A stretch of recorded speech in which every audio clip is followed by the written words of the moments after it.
नमस्कार दोस्तों, स्वागत है आपका आज हमारे एक और नए वीडियो। तो दोस्तों, खेसारी लाल का आज सुबह सुबह 6 बजे राउडी इंस्पेक्टर फिल्म का एक नया गाना शूट हुआ है, जिसका ऑडियो आ चुका है, जिसका गाने का थंबनेल है 4 बजे भोर में, जिसको खेसारी लाल और शिल्पी राज ने गाया है।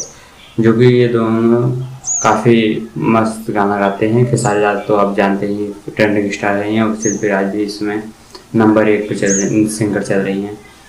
तो उनका राउडी इंस्पेक्टर फिल्म का ये नया गाना है 4 बजे भोर में।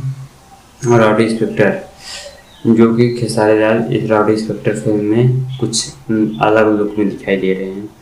और ये पिक्चर कुछ मतलब साउथ एक्शन से रिलेटेड है। इस पिक्चर में ना ही ज़्यादा ओवर सीन दिखाए गए, मतलब फाइट के दौरान हीरो यहाँ से मारता है तो गुंडे वहाँ जाके गिरते हैं, ये गुंडे मारते हैं तो हीरो यहाँ आके गिरता है। तो इसमें कोई हाई लेवल की फाइट नहीं है। इसमें एक मतलब जो ज़मीनी स्तर फाइट होती है वो वैसी सीन दिखाई देगा एवं रियलिटी।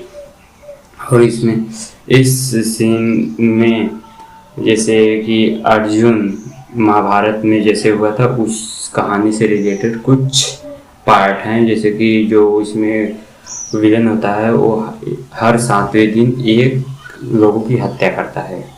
तो उसी के चक्कर में खेसारी लाल मतलब अपना दिमाग, और खेसारी लाल इसमें वो मतलब इंस्पेक्टर ही रहते हैं, अपना दिमाग लगाते हैं और उसको मारने का प्रयास करते हैं, जो कि लास्ट में सफल भी हो जाते हैं। तो फिल्म में ऐसा ही होता है। तो काफ़ी बढ़िया मूवी होने वाली है, जो कि भोजपुरी से कुछ हट गई मूवी होने वाली है, जो कि काफ़ी बढ़िया मूवी होने वाली है। इस फिल्म में अब तक के 4 गाने लगभग आ चुके हैं, और भी काफ़ी बढ़िया बढ़िया सॉन्ग है, जो कि आज सुबह गाया है 4 बजे भोर में, जिसको खेसारी लाल और शिल्पी राज ने गाया है, जो कि काफ़ी मस्त सॉन्ग है। आप भी जाके सुनिए। तो आज के लिए बस इतना ही। उम्मीद करता हूँ आपको मेरे द्वारा दी गई जानकारी अच्छी लगी। वीडियो को लाइक, चैनल सब्सक्राइब करें।